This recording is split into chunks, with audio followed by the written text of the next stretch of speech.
मधुपुर गांव गंगा के किनारे बसा एक छोटा सा गांव था, जहां हरे भरे खेतों के बीच एक रहस्यमयी बरगद का पेड़ सदियों से खड़ा था।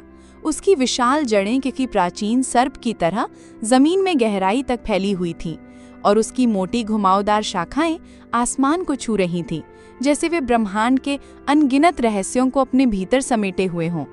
गांव वाले इसे रहस्य का पेड़ कहते थे और इसके नाम के पीछे सिर्फ कहानियां नहीं, बल्कि सदियों पुराने डर और अनसुलझे रहस्य छिपे थे। हर रात सूर्यास्त के बाद उस पेड़ के पास से अजीब और डरावनी आवाजें सुनाई देती थीं। कभी बच्चों की डरावनी खिलखिलाहट जो अचानक शांत हो जाती, कभी किसी बूढ़े की कराह जो हवा में घुल जाती, तो कभी पत्तों की सरसराहट के बीच किसी अदृश्य फुसफुसाहट का भ्रम, जैसे कोई प्राचीन आत्मा फुसफुसा रही हो। कुछ का मानना था कि पेड़ के नीचे प्राचीन काल का एक अतुलनीय खजाना छिपा है, जिसे सिर्फ भाग्यशाली और पवित्र हृदय वाले ही पा सकते हैं, जबकि कुछ का मानना था कि वहां बुरी आत्माएं और भटकती प्रेतात्माएं वास करती हैं, जो किसी भी राहगीर को अपने मायावी जाल में फंसाकर हमेशा के लिए कैद कर सकती हैं। इसी गहरे डर के कारण सूर्यास्त के बाद कोई भी उस पेड़ के पास जाने की हिम्मत नहीं करता था और दिन में भी लोग एक निश्चित दूरी बनाए रखते थे, जैसे पेड़ के चारों ओर एक अदृश्य अभेद्य घेरा हो। इसी गांव में रहता था रामू, एक गरीब किसान। उसकी छोटी सी झोपड़ी थी, जिसकी टूटी हुई छत बारिश में टपकती थी और जिसकी दीवारें मिट्टी और गोबर से बनी थीं। वो अपने सूखे खेतों में दिन रात एक कर मेहनत करता था। सुबह सूरज उगने से पहले उठकर और रात ढलने के बाद थककर सोता था। लेकिन प्रकृति के क्रूर मार और भाग्य की निरंतर परीक्षा ने उसे कभी चैन से नहीं जीने दिया। उसका एक दोस्त था, शेखर, जो हमेशा जल्दी अमीर बनने के सपने देखता था और अक्सर हवाई किले बनाता रहता था। उसकी बातों में अक्सर लालच की चमक और जल्दबाजी की धुन होती थी। वो हमेशा आसान रास्तों की तलाश में रहता था, भले ही उसके लिए दूसरों को नुकसान पहुंचाना पड़े। गांव में सूरज, एक लालची और क्रूर व्यापारी जिसका सूदखोरी का धंधा पूरे गांव में फैला था, भी रहता था। सूरज किसी भी कीमत पर लोगों की जमीनें हथियाने और उन्हें अपने अधीन रखने को तैयार रहता था। और फिर थी कलावती, एक बुजुर्ग रहस्यमयी महिला जो गांव के बाहर एक टूटे फूटे घर में रहती थी। उसके बारे में कहा जाता था कि उसे जड़ी बूटियों और प्राचीन विद्या का गहरा ज्ञान था और कुछ लोग उसे डायन भी कहते थे, जबकि कुछ उसे गांव की पुरानी कहानियों का जीवित संग्रह मानते थे। कलावती का घर गांव के बाहरी छोर पर था, जहां जंगली झाड़ियां और सन्नाटा पसरा रहता था।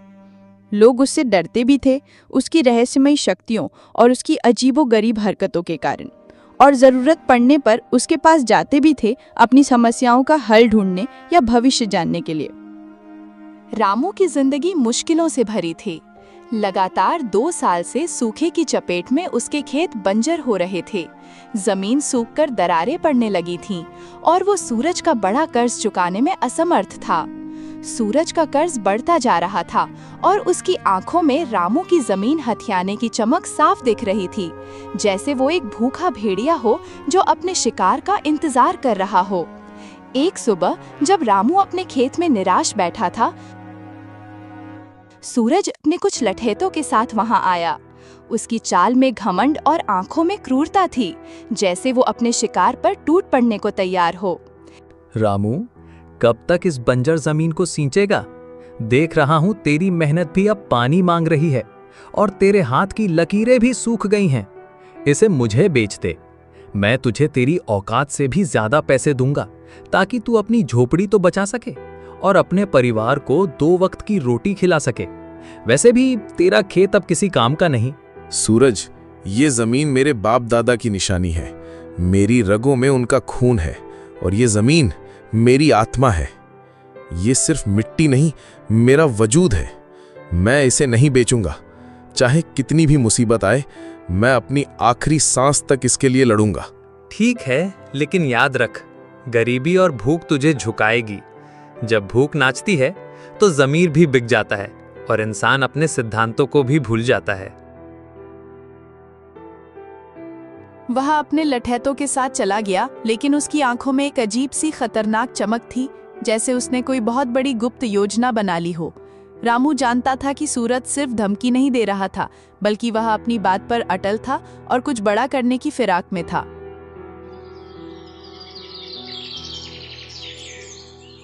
उसी शाम रामू अपने दोस्त शेखर से मिलने गया। शेखर हमेशा जल्दी अमीर बनने की नई नई योजनाएं बनाता रहता था, चाहे वो गांव में चोरी छिपे जुए का अड्डा हो या जंगल से दुर्लभ जड़ी बूटियां निकालने की बात। उसकी हर बात में एक छिपी हुई स्वार्थ की गंध होती थी और वो हमेशा दूसरों का फायदा उठाने के मौके तलाशता रहता था। रामू, सुना है ना, रहस्य के पेड़ के नीचे एक पुराना खजाना छिपा है। गांव वाले सदियों से यही कहते आए हैं और मुझे लगता है कि इस बार ये सच है। मुझे एक पुराना नक्शा मिला है जिस पर कुछ अजीब प्रतीक बने हैं। अगर हम उसे ढूंढ लें तो सारी गरीबी खत्म, हम राजाओं की तरह रहेंगे। तू अपने खेत को सोने से पाट सकेगा और मैं एक बड़ा महल बनाऊंगा जिसे देखकर दुनिया हैरान रह जाएगी। शेखर, ये सब गांव वालों की बनाई कहानियां हैं, सिर्फ डरने के लिए। कौन सा खजाना? और उस पेड़ के पास तो भूत प्रेत का डर है। तूने खुद कितनी कहानियां सुनी हैं? उस पेड़ के बारे में हर कहानी खून और शाप की बात करती है। डरने की क्या बात, अंधविश्वास है सब। डरपोक लोग ही कहानियां गढ़ती हैं। हम दोनों मिलकर जांच करेंगे, पूरी रात वहीं रुकेंगे। अगर खजाना मिला तो आधा आधा बांट लेंगे, दोस्ती में कोई कमी नहीं। शेखर की बातों में रामू को हमेशा से थोड़ी चालाकी दिखती थी, लेकिन इस बार उसकी उत्सुकता कुछ ज्यादा ही थी। उसकी आवाज में एक अजीब सी जल्दबाजी थी, जैसे वो कोई मौका हाथ से जाने नहीं देना चाहता था। रामू ने शेखर की बात को मजाक में डाल दिया, लेकिन उसके मन में एक सवाल कौंध गया। क्या वाकई उस पेड़ में कोई रहस्य था और शेखर की इतनी उत्सुकता के पीछे सिर्फ दोस्ती थी या कुछ और? क्या उसने सूरज की योजना के बारे में कुछ सुन लिया था या उसके पास वाकई कोई नक्शा था? शेखर के पास कौन सा नक्शा था? क्या वो वाकई रामू का दोस्त था या उसकी अपनी कोई छिपी मंशा थी जिसे वो दोस्ती की आड़ में पूरा करना चाहता था? सूरज की चाल क्या थी? क्या वो सिर्फ जमीन चाहता था या खजाने के बारे में भी उसे कुछ पता था? क्या शेखर ने सूरज की बात सुन ली थी और वो पहले खजाना पाना चाहता था? अगले दिन गांव में एक अजीब सी अफवाह फैली। कहा गया कि कलावती, वो बुजुर्ग रहस्यमयी महिला जिसने कई दशकों से गांव से दूरी बना रखी थी, ने रहस्य के पेड़ के बारे में कुछ देखा था। एक सपना, एक दर्शन या शायद कोई प्राचीन भविष्यवाणी जो सदियों से छिपी थी। रामू और शेखर दोनों ही उत्सुकता से भरे उसके घर गए। कलावती का घर गांव के एक कोने में था, जहां सन्नाटा पसरा रहता था और चारों ओर सूखी जड़ी बूटियों की तेज अजीब सी गंध फैली हुई थी। उसके घर की दीवारों पर अजीबोगरीब नक्शे खुदे थे, जिनमें पुराने प्रतीकों और तारों की चाल का जिक्र था, और कोने में ताड़ के पत्ते पर लिखी जीर्ण शीर्ण पोथियां और प्राचीन किताबें बिखरी पड़ी थीं। हर चीज रहस्यमयी और पुरानी लग रही थी, जैसे वो किसी और समय से जुड़ी हो। रामू, शेखर, मैंने सपने में देखा है। उस बरगद के नीचे एक प्राचीन खजाना है जो केवल सच्चे दिल वाला पा सकता है। लेकिन सावधान, उस पेड़ की रक्षा एक बहुत पुरानी, शक्तिशाली अदृश्य शक्ति करती है। वो शक्ति हर उस व्यक्ति पर कहर ढाती है जिसकी नीयत में खोट हो, जो लालच से भरा हो। उसके लिए पेड़ एक भयानक जाल बन जाता है जहां से कोई वापस नहीं लौटता। कलावती माँ, हमें वो खजाना चाहिए। बताओ क्या करना होगा? हम कुछ भी करेंगे। मैं अपनी जान भी दांव पर लगाने को तैयार हूँ। मुझे वो नक्शा मिला है, क्या वो सच है? कलावती ने एक पुरानी जीर्ण शीर्ण किताब निकाली, जिसके पन्ने पीले पड़ चुके थे और उन पर अजीब सी भाषा में कुछ लिखा था जिसे कोई नहीं पढ़ सकता था। इस किताब में लिखा है कि खजाने को पाने के लिए 3 चीजें चाहिए: साहस, विश्वास और बलिदान। लेकिन रास्ता धोखे और मायाजाल से भरा है। हर कदम पर परीक्षा होगी, हर मोड़ पर जाल बिछे होंगे जो तुम्हारी आत्मा को परखेंगे। उसने एक पन्ना दिखाया जिस पर एक जटिल प्रतीक बना हुआ था, जो शेखर के नक्शे पर बने प्रतीक जैसा ही था। ये प्रतीक हमें सही रास्ता दिखाएगा, लेकिन इसे समझना आसान नहीं। ये सिर्फ उन्हीं के लिए है जो इसे समझने के योग्य हैं। जो इस प्रतीक को समझेगा वही पहला कदम उठा पाएगा। उसने फिर वो पन्ना छिपा लिया। रामू को कलावती की बातों पर पूरी तरह यकीन नहीं हुआ। उसे लगा कि कलावती कोई खेल खेल रही है या उसे भ्रमित कर रही है। उसने पूछा, कलावती माँ, तुम्हें ये सब कैसे पता? क्या तुम हमें बेवकूफ बना रही हो या तुम हमें अपने किसी जाल में फंसाना चाहती हो? ये सिर्फ कहानियां हैं या कुछ और? रामू, सच्चाई को जानने के लिए साहस चाहिए और मुझ पर विश्वास करने के लिए भी। अगर तुम तैयार हो और तुम्हारी नीयत साफ है तो आज रात हम पेड़ के पास जाएंगे। वहां तुम्हें पहला संकेत मिलेगा, एक ऐसा संकेत जो तुम्हें बताएगा कि तुम सही रास्ते पर हो या नहीं, और तुम्हारे सामने पहली पहेली आएगी। कलावती ने फिर से उस पन्ने पर हाथ रखा जिस पर प्रतीक बना था, और एक पल के लिए उसकी आंखों में एक अजीब सी चमक आई, जैसे वो कोई गहरा रहस्य छिपा रही हो या वो खुद उस रहस्य का हिस्सा हो। रामू को लगा कि उसने कुछ और भी छिपाया है, कुछ ऐसा जो इस कहानी को पूरी तरह बदल सकता है। क्या कलावती शेखर के नक्शे के बारे में जानती थी? कलावती की बातों में कितनी सच्चाई थी? क्या वो वाकई खजाना ढूंढने में मदद करना चाहती थी या उसका कोई और मकसद था? क्या वो कोई रहस्य छिपा रही थी, और अगर हाँ तो क्यों? क्या वो इस खजाने के बारे में पहले से जानती थी या वो इस पेड़ से जुड़ी किसी प्राचीन परंपरा का हिस्सा थी? शेखर का नक्शा कितना सही था? रामू, शेखर और कलावती ने रात को पेड़ के पास जाने की योजना बनाई। सूरज को इसकी भनक लग गई क्योंकि उसके जासूस पूरे गांव में फैले हुए थे जो उसे हर छोटी बड़ी खबर देते थे। वह चुपके से उनके पीछे चल दिया। उसकी नीयत खजाने पर थी और वह किसी भी कीमत पर उसे हासिल करना चाहता था, भले ही उसे किसी की जान लेनी पड़े। रात के अंधेरे में बरगद का पेड़ पहले से कहीं ज्यादा डरावना लग रहा था। उसकी विशाल जड़ें सांपों की तरह जमीन पर फैली हुई थीं, जो अंधेरे में और भी भयानक दिख रही थीं, और उसकी मोटी शाखाएं आसमान को छू रही थीं, जैसे वे डरावने हाथ हों जो उन्हें अपनी ओर खींच रहे हों या उन्हें फाड़ने को तैयार हों।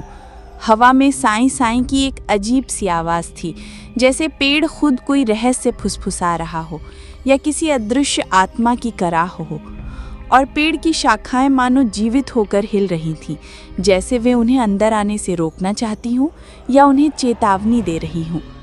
रामू का दिल जोर जोर से धड़क रहा था। उसे अपनी माँ की सुनाई डरावनी कहानियां याद आ रही थीं, जिनमें पेड़ आत्माओं का घर था और उसकी जड़ें नरक का रास्ता। शेखर, ये जगह ठीक नहीं लग रही। मुझे कुछ अजीब सा महसूस हो रहा है। हमें वापस चलना चाहिए। ये सब मजाक नहीं है। यहाँ कुछ अदृश्य शक्ति है जो हमें अंदर नहीं जाने देगी। अरे अब पीछे नहीं हटना, खजाना हमारे सामने है। सोचा था कि तू बहादुर है रामू, क्या तू इन कहानियों से डर गया? ये सिर्फ हवा की आवाजें हैं। चुप रहो दोनों, हमें किताब के निर्देशों का पालन करना होगा। डरोगे तो खजाना कभी नहीं मिलेगा। ध्यान से देखो, पेड़ तुम्हें बुला रहा है। ये तुम्हें रास्ता दिखाएगा, लेकिन तुम्हें अपनी आत्मा को शुद्ध रखना होगा।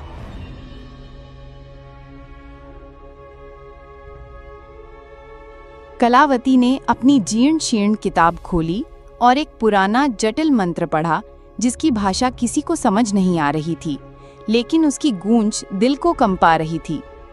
मंत्र खत्म होते ही अचानक पेड़ की जड़ों के पास जमीन हिलने लगी, जैसे नीचे कुछ हलचल हो रही हो, और मिट्टी ऊपर उठने लगी एक अजीब सी रोशनी के साथ। एक पुराना जंग लगा ताला दिखाई दिया जो जमीन में धंसा हुआ था और अजीब प्रतीकों से सजा था, जो अंधेरे में चमक रहे थे जैसे वे जीवित हों।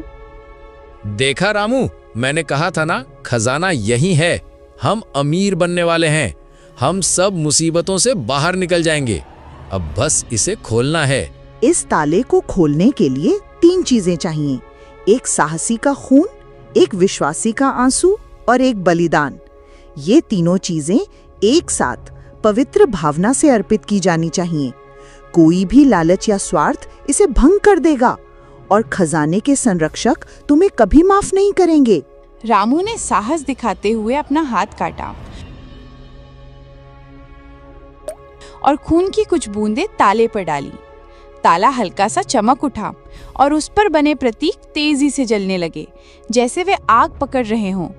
शेखर ने अपनी माँ की याद में आंसू बहाए और ताले पर डाले। आंसू गिरते ही ताले से एक धीमी रहस्यमयी गूंज सुनाई दी, जैसे पेड़ खुद बोल रहा हो या कोई अदृश्य शक्ति जगा हो। लेकिन बलिदान का मतलब क्या था? कलावती ने अभी तक कोई संकेत नहीं दिया था। बलिदान का मतलब है कि तुम में से कोई अपनी सबसे कीमती चीज यहाँ छोड़ देगा। ये त्याग की निशानी होगी जो खजाने के देवता को संतुष्ट करेगी और तुम्हें उसकी कृपा मिलेगी। यह सिर्फ एक वस्तु नहीं, तुम्हारी आत्मा का अंश होगा। रामू ने अपनी माँ की दी हुई एक पुरानी चांदी की अंगूठी निकाली जो उसके लिए सबसे कीमती थी, उसकी माँ की आखिरी याद, और उसने कभी उसे खुद से दूर नहीं किया था। उसने आंखें बंद करके उसे ताले के पास रख दिया। उसके चेहरे पर दर्द और दृढ़ता थी। शेखर ने अपनी जेब से एक पुराना चमचमाता सिक्का निकाला जो उसके दादाजी का था। वो उसे देने में हिचकिचा रहा था, उसके हाथ कांप रहे थे। उसके चेहरे पर लालच साफ दिख रहा था, लेकिन खजाने की भूख ने उसे मजबूर किया। उसने भी उसे रख दिया, लेकिन कलावती ने कुछ नहीं दिया। कलावती माँ, तुमने बलिदान में कुछ क्यों नहीं दिया? तुमने हमें धोखा दिया है। ये कैसा बलिदान है? मेरा बलिदान मेरा समय है जो मैं तुम्हें दे रही हूँ, और मेरा ज्ञान जो मैं तुम्हें इस यात्रा में दे रही हूँ। तुम दोनों ने जो दिया वो तुम्हारे लिए कीमती था, मेरे लिए नहीं। मेरा बलिदान अलग है और तुम इसे अभी नहीं समझोगे। मेरा जीवन ही मेरा बलिदान है। रामू को शक हुआ, लेकिन तभी ताला एक तेज गड़गड़ाहट जैसी आवाज के साथ खुल गया, जैसे सदियों का रहस्य खुल रहा हो, और जमीन भी कांपने लगी। जमीन में एक गहरा अंधेरा गड्ढा दिखाई दिया, जिसमें एक चमकता हुआ पुराना संदूक रखा था। उसकी चमक इतनी तेज थी कि आंखें चौंधिया गईं, और उसमें से एक अजीब सी मीठी सुगंध आ रही थी जो मन को भ्रमित कर सकती थी। कलावती ने बलिदान नहीं दिया, लेकिन ताला खुल गया। क्या उसने मंत्र में कुछ छिपाया था, या उसके ज्ञान का दावा सिर्फ एक बहाना था? क्या वो इन दोनों को सिर्फ मोहरा बना रही थी, या वो इस खजाने से जुड़ी किसी और गुप्त योजना का हिस्सा थी? क्या उसके जीवन का बलिदान ही वो थी, या कोई और गहरा राज था? संदूक में क्या था? क्या ये वाकई खजाना था, या कोई और रहस्य, कोई जाल? क्या सूरज आ रहा था? क्या पेड़ ने कलावती को ये शक्ति दी थी कि वो बलिदान के बिना भी ताला खोल सके? तभी सूरज अचानक झाड़ियों से निकला। उसकी आंखों में लालच और जीत की चमक थी, जैसे उसने अपनी चाल में जीत हासिल कर ली हो। उसके पीछे उसके लठैत भी थे, जो हथियारों से लैस थे। ये खजाना मेरा है। तुम सब बेवकूफ बन गए। मैंने तुम सब पर नजर रखी हुई थी। अब तुम सब यहाँ से निकलो, या तुम सब का अंजाम बहुत बुरा होगा। उसने शेखर को एक जोरदार धक्का दिया, जो संभल नहीं पाया और नीचे गिर पड़ा। उसका सिर जमीन से टकराया और वो दर्द से कराहने लगा। सूरज संदूक की ओर दौड़ा। उसकी सांसें तेज हो रही थीं और उसकी आंखों में सिर्फ धन की चमक थी। वो कुछ भी देखने को तैयार नहीं था, लेकिन जैसे ही उसने संदूक को छुआ, एक तेज नीली रोशनी निकली, जैसे बिजली कड़क रही हो, और सूरज एक भयानक चीख के साथ बेहोश होकर गिर पड़ा। उसका शरीर तेजी से कांपने लगा। उसके लठैत भी डर कर भाग गए। अपनी जान बचाने के लिए उन्होंने अपने हथियार भी वहीं छोड़ दिए।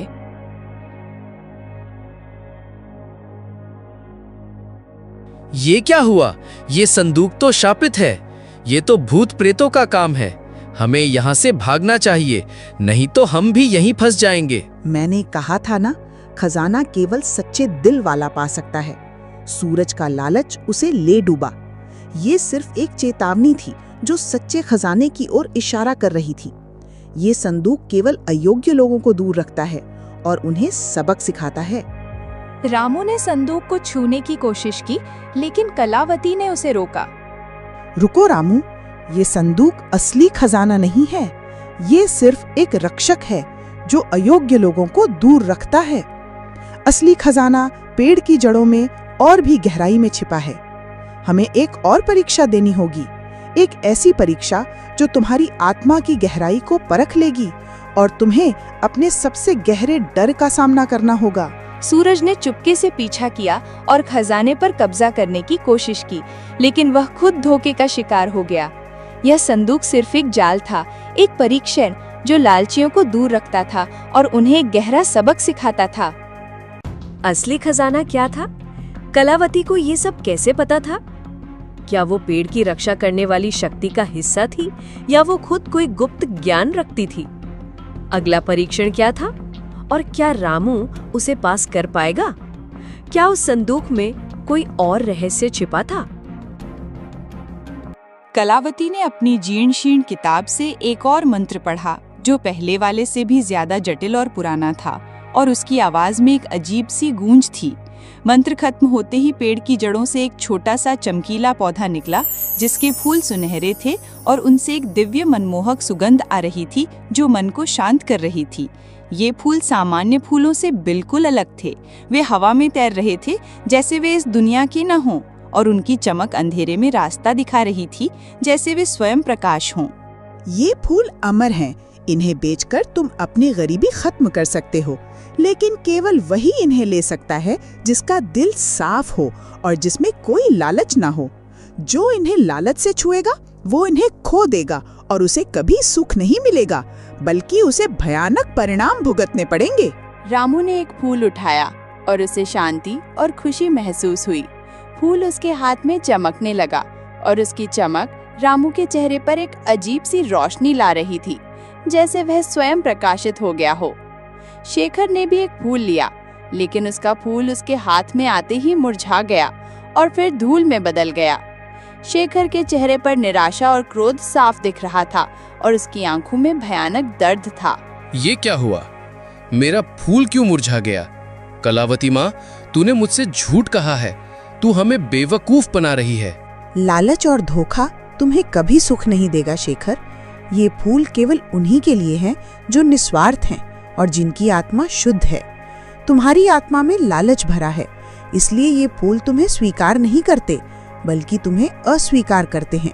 कलावती माँ, तुम्हें ये सब कैसे पता? और तुमने बलिदान क्यों नहीं दिया? तुम कौन हो? क्या तुम इस पेड़ की रखवाली करती हो? रामू, मैंने तुम्हें रास्ता दिखाया। मेरा बलिदान मेरी सच्चाई थी। मेरा विश्वास था कि तुम इसे ढूंढ सकते हो, और तुम में वो सच्चाई थी। मैं इस पेड़ की संरक्षक नहीं हूँ, लेकिन मैं उन प्राचीन ज्ञान की रखवाली करती हूँ जो इस खजाने तक पहुँचाते हैं। मेरे पूर्वज इस पेड़ और इसके रहस्य के बारे में जानते थे, और उन्होंने ये ज्ञान पीढ़ी दर पीढ़ी सौंपा है। मैं इस ज्ञान की अंतिम कड़ी हूँ। उसकी आंखों में एक चमक थी, जैसे वो कुछ और भी छिपा रही हो, कोई गहरा रहस्य जो रामू अभी नहीं समझ सकता था, लेकिन जिसे जानने का समय आ गया था। कलावती ने असली खजाने का रहस्य पहले ही जान लिया था, लेकिन उसने रामू और शेखर को सिर्फ आधा सच बताया। क्या वो अपनी पहचान छिपा रही थी? क्या वो इस ज्ञान का उपयोग किसी और उद्देश्य के लिए कर रही थी, या वो इस खजाने से जुड़ी किसी और बड़ी शक्ति का हिस्सा थी? क्या वो कोई प्राचीन रहस्यमयी समाज से संबंध रखती थी जिसकी जिम्मेदारी इस खजाने की रक्षा करना थी? शेखर को गुस्सा आ गया। उसने सोचा कि कलावती उसे बेवकूफ बना रही है और वह अकेला ही सारे फूल हड़पना चाहती है। उसने रामू से कहा, रामू, ये कलावती माँ हमें बेवकूफ बना रही है। सारा खजाना वो खुद लेना चाहती है। ये सब उसका नाटक है। हमें यहाँ से भागना चाहिए। शेखर ने कलावती पर हमला करने की कोशिश की। उसकी आंखों में गुस्सा और लालच साफ दिख रहा था।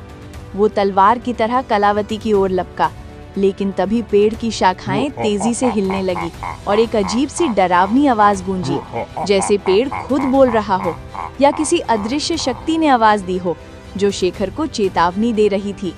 शेखर डर के मारे पीछे हट गया।